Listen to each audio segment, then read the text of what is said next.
What I found out later was that he was private messaging all the women. I'd like more leaders to explain to me, how did we get here? And where are we going with this? You speak with such confidence for Asian women. It doesn't come naturally. A lot of Asians aspire to take on the big jobs, but having a point of view is like table stakes. Out of politeness or whatever you want to call it, I don't get the truth sometimes. I don't get the feedback. And there are lots of reasons why women don't always get feedback, and women of color in particular. Chinese people could be quite racist, especially when it comes to the skin color. Being an American Black woman is so different from just being an American.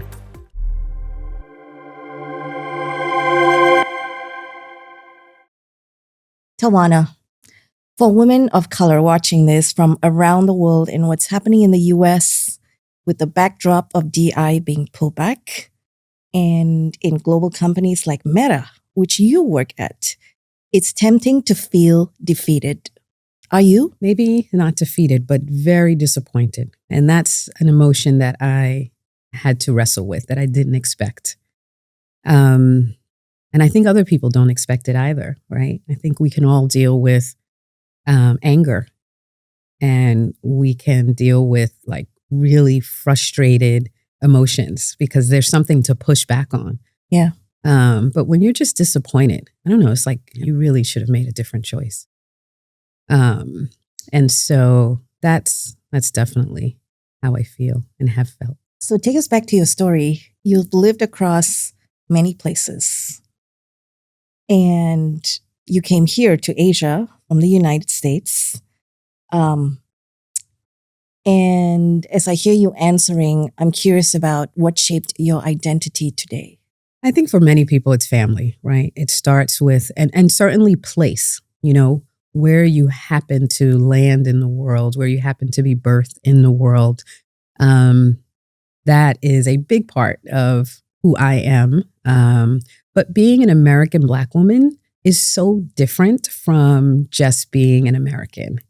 And so my identity is really this amalgamation of coming from a multi-generation or living in a multi-generational household with grandparents who made our living environment always feel good, and being able to focus on things like education and being inspired to travel and see the world, not for anything more than curiosity and connection to people. So I think my education, my family, and then place and location, but standing out in my place, because there's only a small percentage of, you know, the profile that I represent in the US.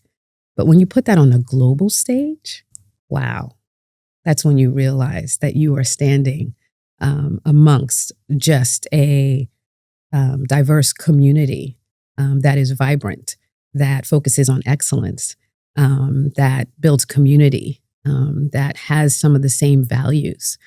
And so all those things and experiences, I've been really privileged and feel grateful to have that sort of makeup.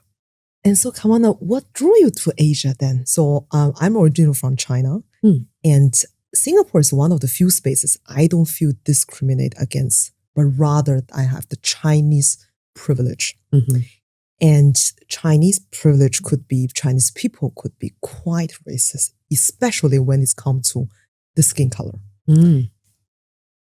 How is your experience in stepping into leadership role and big leadership role in tech company, all this only perspective?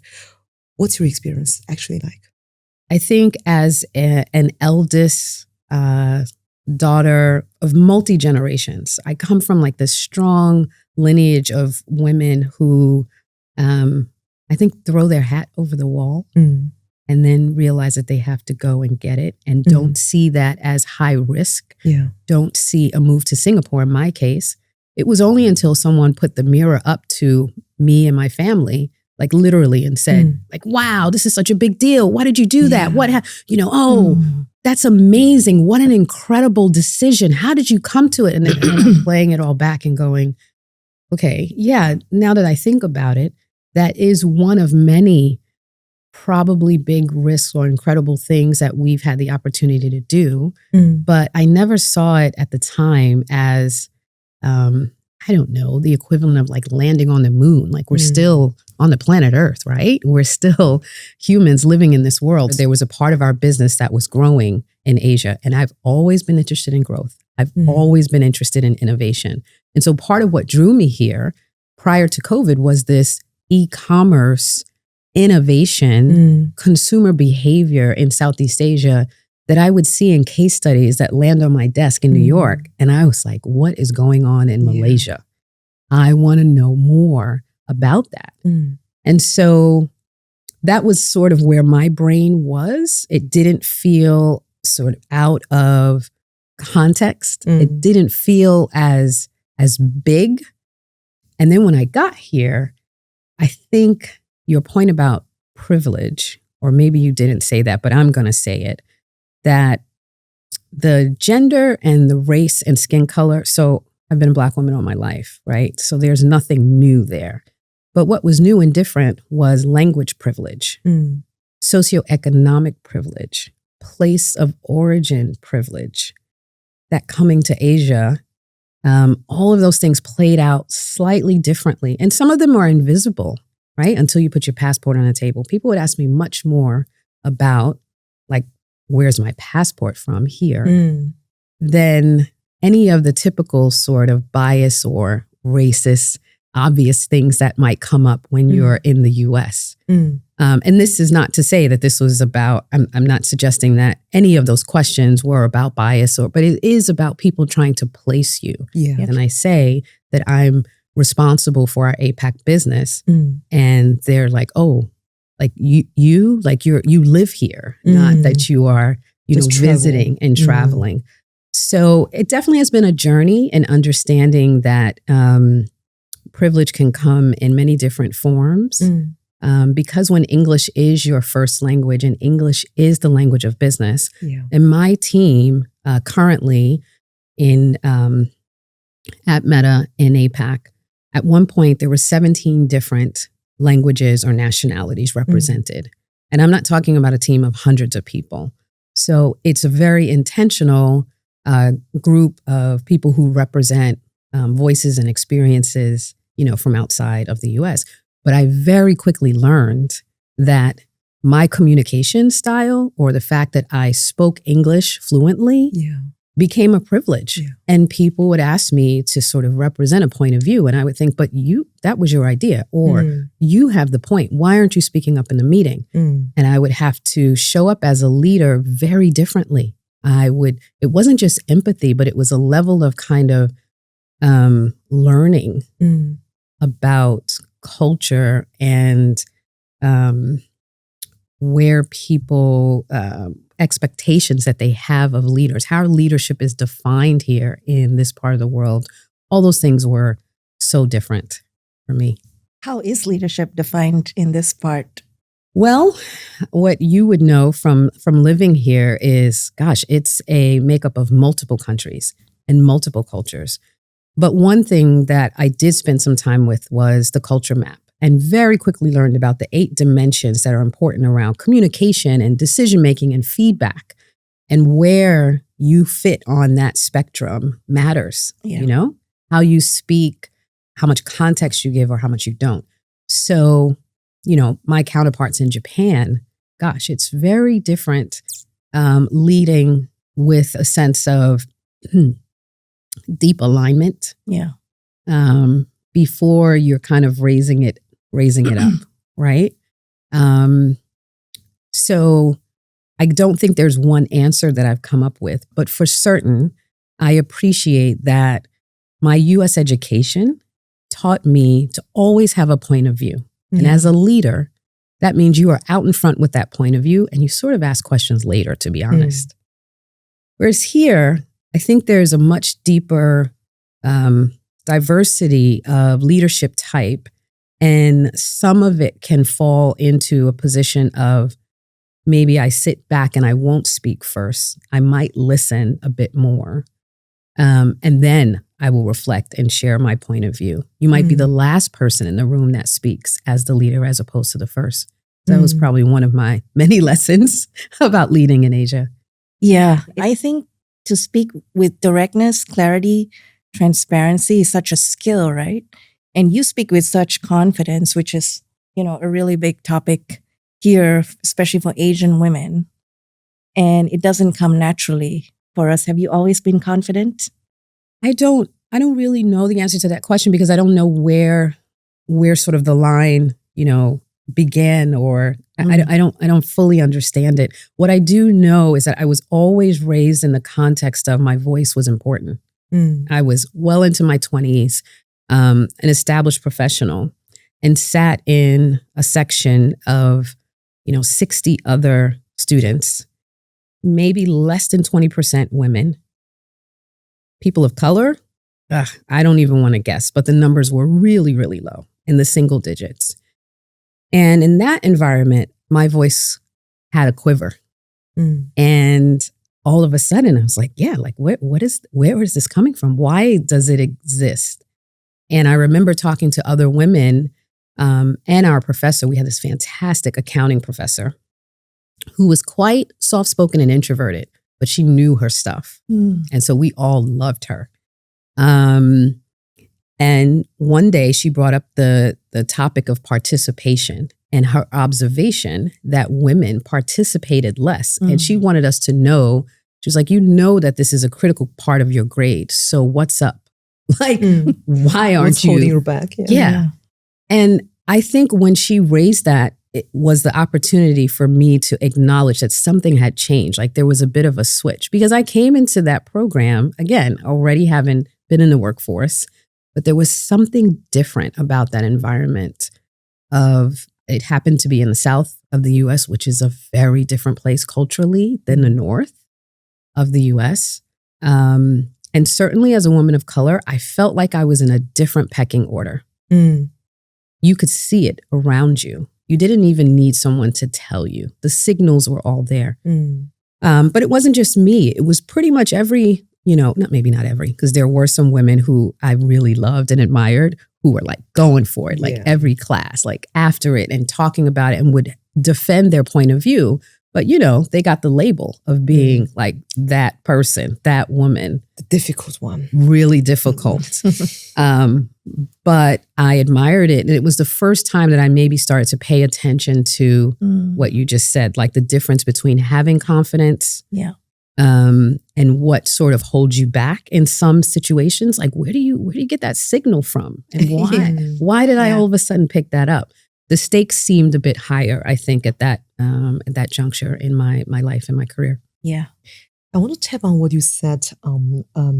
You are raised to always have a voice and an opinion. And I think that is something at least in our generation, especially women, and men included, opinions imposed on you. Majority of the workforce here, as long as they come from Asia, they still carry this, this habit from our upbringing. How do you navigate in your leadership, in your team with the different nationalities, and if majority still hold back or they might not even have an opinion? How do you bring the best out of them? Yeah, I've started to pull together different tools. Some of it came from, honestly, being a mom of an introverted girl. I learned from my daughter's, I think it might have been a fourth grade teacher. Her teacher started doing something interesting in the class, that she allowed the students to not have to raise their hand to participate, but you could, I think she had these little things on their desk that you could sort of indicate like the answers, like multiple choice, A, B, C, D. And she just said to me one day, by the way, Corey has a lot of good things to say, and we need to figure out how to get her more engaged. So I just wanted to let you know, I started using this technology in the classroom, and it's been really fascinating. So fast forward to me, as a professional at work, I realized why do we always have to just have open discussion and push people to share a point of view that they haven't seen it before? Or as someone like me, who I'm very comfortable just jumping in, the first thing that I had to do was to employ more tactics of how to get people engaged. And I learned from one of the leaders on my team He was really great. We had I felt like it was a reverse mentoring relationship. He was Indian, but also living in Singapore. Super sharp, knew his stuff. But his one ask was, if you could give me a heads up on the topics or the things that we might discuss. That small thing was a game changer. I think learning to lead, not just with empathy, but with an appreciation for how to get the most out of the people in the room, it became like critical. I remember one of the best leaders I worked for during the pandemic, and he would private message me to say, Uma, I'm about to say this. And I want you to come in and say this thing that you're working on, and then I'm going to add to it. Like, I always got a heads up. What I found out later was that he was private messaging all the women so that they spoke at every meeting. And it's such a small thing, right?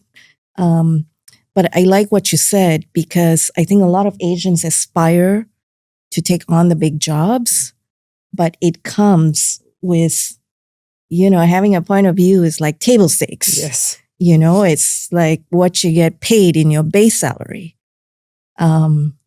Even before that. So this is a muscle to build, right? To be like just comfortable jumping in. Yeah. I speak to a lot of women about when I was much younger, I used to interrupt myself into a meeting by saying the word actually, because that would force me. So meeting would go, happen. And then I would just go, actually.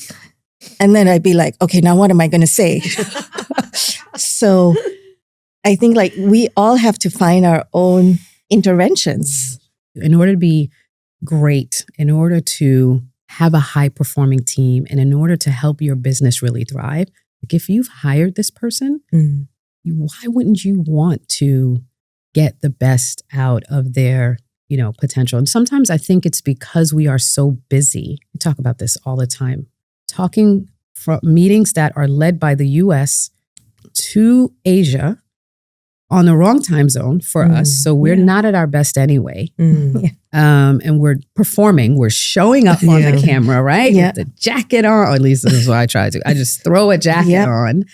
And people always say, oh, you it's so late and yet you look like this is effort. But I do think as the business cycle has gotten faster in terms of, our performance expectations, we are investing less in giving the space to allow people to express some of those ideas, maybe to do it async instead of, real time.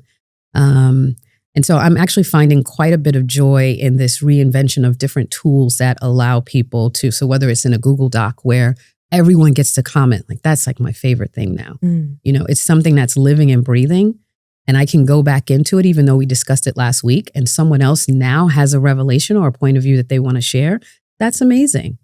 And I find that there's so much more richness in that than in, the 30-minute meeting that we had where, someone was, honestly, they just transitioned from one thing they were working on to the other thing that they're working on. And now they also have to jump in with a really clear, sharp point of view on the spot. So, yeah. With restructures being the norm, and it feels like, especially in male-dominated industries like tech, we are rolling back to just getting it done versus the focus on people and getting the most out of them. Right? So someone listening to this going, what? She's got tools that she's using to practice inclusion every day? It's like, I want to work for her, because this might sound alien in the current economy. Yeah, I think things that you value, you do invest in, right? It's like people say what's measured gets done. But I also think, that out of politeness or whatever you want to call it, I don't get the truth sometimes. I don't get the feedback. And there are lots of reasons why women don't always get feedback, and women of color in particular. People are sometimes unsure of how to give us that feedback, or worried about a whole host of other things. And so it has been an intentional journey to invest in and understand the things that I value and then decide, yeah, that's what I'm going to put on the table. That's what my contribution is going to be. And that's so rewarding in times like this where I might be disappointed. Yeah. We saw you a few months ago and we could feel the weight of what you now describe as disappointment. And I feel that is such a heavy word, just like the way you narrated it. When you say to somebody that you are disappointed, it is, it's a weight of a ship on you, not just a hammer coming down on you. So how are you navigating? What kind of conversations are you having? Because people must ask you what we are asking you right now. Oh, sure. Yeah. So I did a few things for myself. I gave myself permission to show up differently, which was really important because I had invested in, as it relates to the topics of DE&I, inclusion in the workplace, in my personal life, as I always say to people, I have I show up like this every day. And even if that's not my job, even if it's not the topic of conversation for me, we go there when I enter the room. And so that's the weight sometimes that feels, I've had to accept it, especially in places where it seems that that's the role. I look around the room and I go, oh, okay. You're the representative. I am representing in a way that, that's what someone else sees. And what I see is I've showed up for the meeting. I've showed up for the thing. I'm doing it. Oh, right. Oh, but I'm that person that's in the room and representing. A complete privilege, though. And I've had to give myself permission to just show up differently. And I'd like more leaders to explain to me, how did we get here? And where are we going with this? Because if these are the decisions that you're making, then you've made a choice and I also have a choice. So give me more information to help me be informed about how we together are going to navigate the new reality. And expressing that and owning that has been, it's helped with the sadness. It's reminded me of the agency. And I've discovered new things about sort of myself at this adult stage of, how to lead and how to show up differently when you're in a moment of disappointment, sadness, don't have all the answers. And it's not like the kind of, we lost the match. That's not the, that's not the sadness part of it.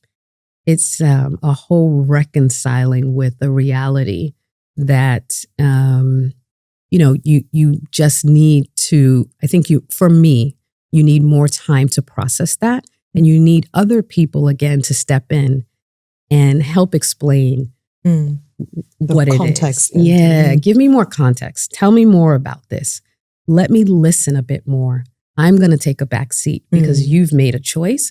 So let me sit here and learn a little bit more about what this is. You are not defeated in those moments. That also is a choice. You are deciding with that new information, you have the context, and that just tells you more. When someone shows you who they are, then you believe them. And they give you the answers to your question, and you realize like, oh, maybe I wasn't asking the right questions.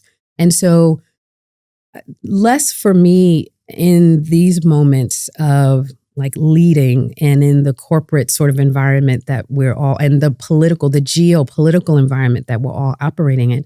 I think I'm quite comfortable with, changes in a political, situation or strategic choices that are made by a company that I don't necessarily agree with.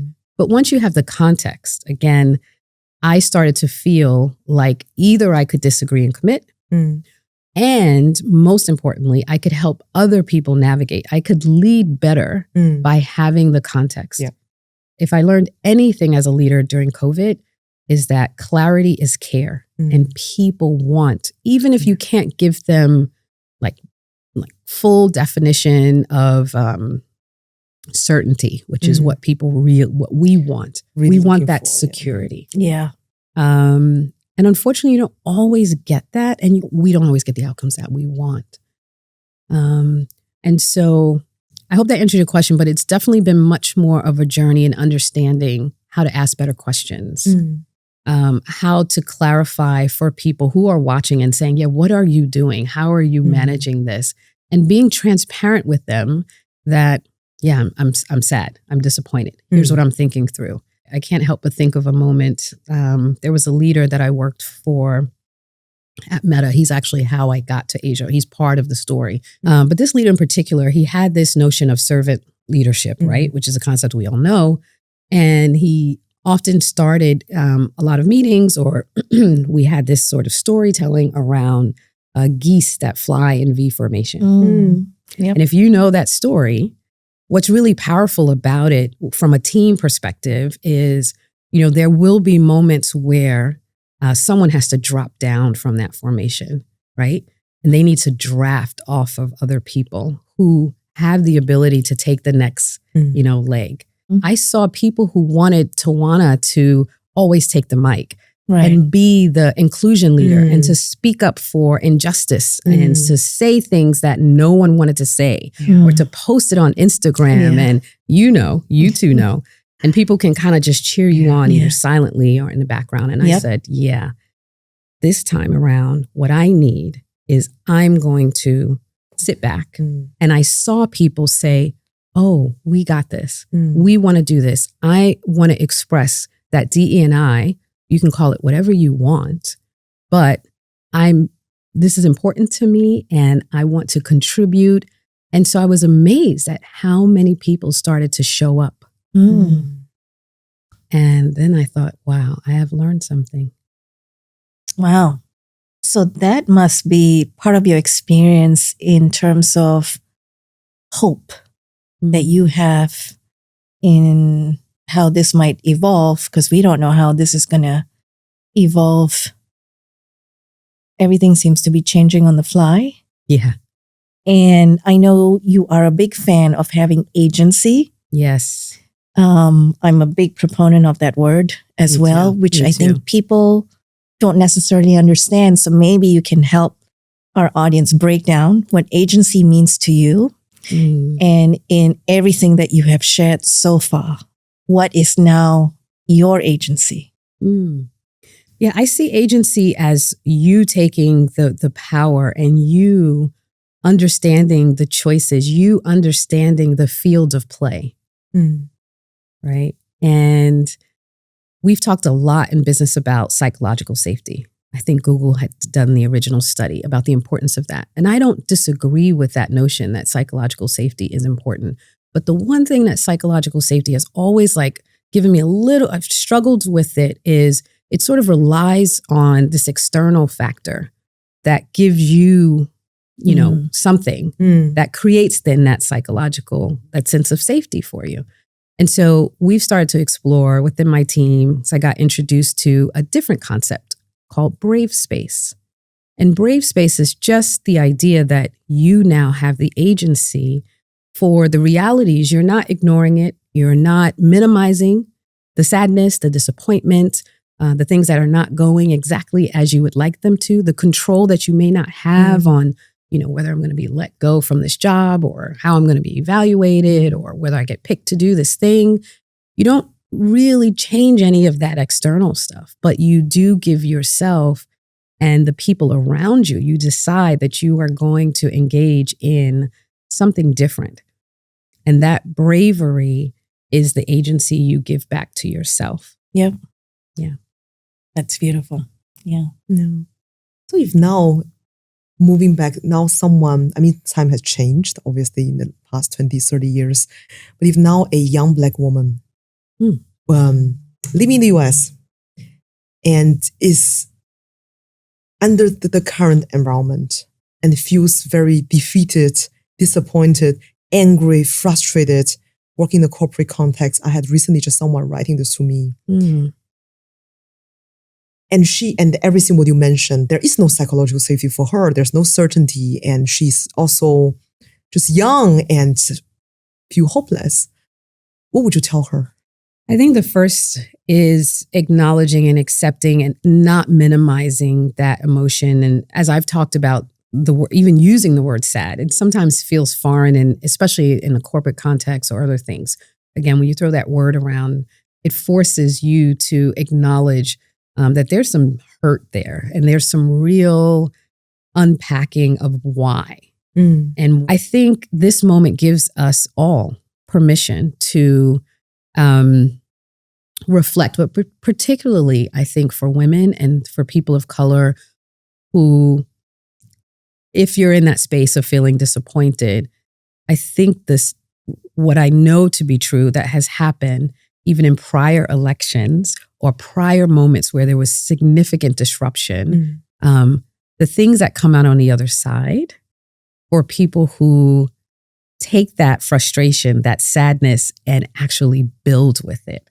And so there's the phase one, which is allowing yourself the opportunity to just unpack it and be comfortable with, yeah, this is what I'm feeling and this is why. And then being able to take that energy and build on and find the community. So I was part of the Win with Black Women group. And I'll tell you that every Sunday, those calls lifted me up. It almost didn't matter what the outcome was. Now, I certainly, as a US voter, wanted a different outcome, to be very clear. And at the same time, I remember the call that was after the election results and how uplifting that call was, because it was a reminder that this is a long journey that many people have been on. And I am a beneficiary of so many things. You could say the civil rights movement for sure, the feminist work, like you could say a Fannie Lou Hamer, who is someone who I really admire.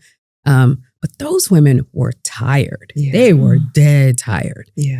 And I just remember the celebrations that were happening on that call with Win with Black Women and what changed in the conversation. My daughter wasn't really thinking about politics at all, but now she's super clear of the importance of it and how it fits into her life. But she's also clear about some of the things that she would like to do, you know? And I think some of that clarification came out as a result of the conflict or the different outcomes or not exactly getting what you want.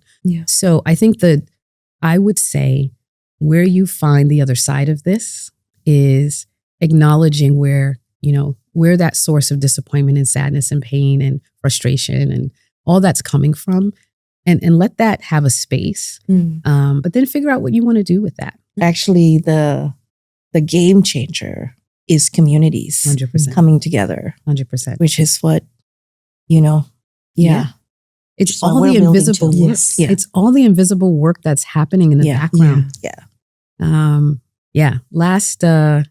Last election cycle, at least for me personally, and when I reflected on what I did with that energy, and I'm like, okay, bring it.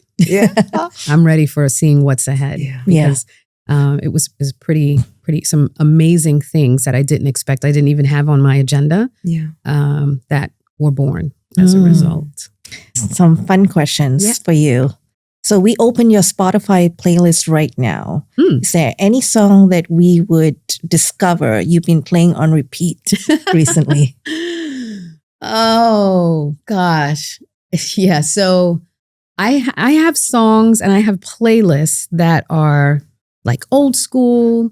And so I'm just trying to think because sometimes it's more about a vibe. And it's less of a particular song. But there's this one artist, and I'm like, I think her name is Sneed.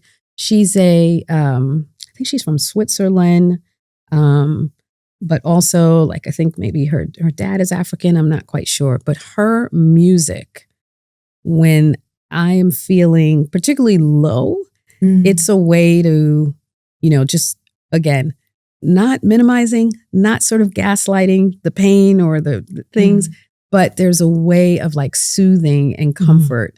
And then also there's just a groove and a vibe that, you know, sort of makes me come alive. Music is my thing. And I do love music. I think it's very healing. It's a connector. I think it transforms so many things. What is one unexpected thing that people would not expect from you? You also mentioned before during all this, the period of time change, that you discovered some new aspect of yourself as well? Is there anything that you discovered that is even unexpected to you? I think because I am very, I present extroverted and I am social, especially compared to my family. So my daughter and my husband, who don't want any part of that, you know? So I think people would be surprised that I'm a person that does actually thrive in quiet spaces where I can write. I write a lot. And not just journaling, but sometimes stories and also like drawing illustrations. I probably show up as someone who's always in a big, crowd with lots of folks, or I'm always traveling with my girlfriends. I do that a lot, but I actually like a solo trip and a quiet afternoon with a cup of tea in my journal. And is that part of your ritual or habit that keeps you grounded no matter where you are in the world? For sure. Or is that something else? There's a 30-minute sort of routine that I will try to execute no matter where I am. And it's 10 minutes of meditation or prayer, or usually a combination.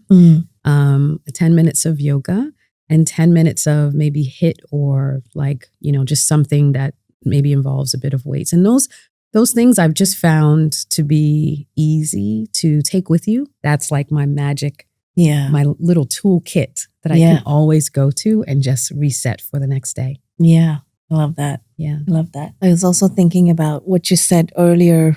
You have so many hacks, and I wonder if you could think of 2 or 3 that you could give our audience. Someone stepping in as a new manager in Asia. What would be 2 or 3 hacks that you would give to them that maybe you can't read in any leadership book? Lived experience, real life hack. I think the first one is you do have to find a way to truly connect. And that usually comes from an invitation to someone's home. Yes, in Asia, right? Yeah, like people that's are a big deal. Yes. And that's where, if you are willing to invest the time over a meal, you're going to go a lot further than what most of Americans, what we do when we show up for the meeting and we show up for the thing and we want to just like get it done. And then maybe after we will do, the drinks, we'll go to happy hour. We'll have almost like if you can reverse engineer that a little bit. It's so interesting because when you said in Asia, you invite someone to someone's home, it's a very personal thing. I have the exact opposite experience. Because in the US, when I was working there, for people I have zero relationship with, and they invited me to their home, and I felt it was a very, very big deal. And then they came in, and then they're like, okay, let me show you my house. For me, it was quite a culture shock. I valued that relationship very deeply. And until I found out, they do this actually for everybody. Showing my house, opening a home is a very common thing. Has nothing to do. Yeah, it's a bit of a mixed signal, right? I remember when my new boss moved from Europe, and he's French, in my last role, came to Singapore. And it was the times of COVID where only 5 people could gather. Okay. So we had to break up the leadership meeting him. Wow. And so the first meal arranged by his PA was at a French restaurant. I was like, what a way to welcome a French man. Welcome to Singapore. So I said, let me host the second one because then you don't have to count me as a seat because it's my house and 5 people can come. And I did like this deconstructed make your own laksa thing. But he was so awkward walking into my home. He actually called the outgoing leader, who's Australian, who then explained to him, oh yeah, this is a thing we do in Asia, because he was like feeling like an alien going into somebody's house so soon, right? Just days of landing in Singapore. So yes. Okay, I like that hack. So that's definitely one for everyone to take away. Any book or show you loved recently that made you think differently? I remember reading Pachinko which people might know more from Apple TV or seeing the content, but it's a multi-generational story about a Korean family that lived in Japan. So while you may know a little bit about Korea-Japan conflict, there's nothing like reading a multi-generational drama of all the things, and you understand sort of the conflict even more. So since you work at Meta, we should get some insider tips. Okay. Let's see if I have any. What can you tell anyone out there? Because I think being a creator is the new unlimited digital economy, right? And if you can do it well, for sure, it's a game changer. Like so many lives have changed just getting on, Instagram, building a business around it, etc. Yeah. What can you tell us and our audience about where are we going? What should we be doing? If you haven't started doing anything, should you? Yeah, I guess it depends. I met one of the most inspiring meetings that I've had this week was listening to creators who had a different life and they've switched. Someone who was a brand manager in marketing. I think she worked at Unilever. So big, well-known company, great brand, was focused on marketing, digital marketing, social media, and then started,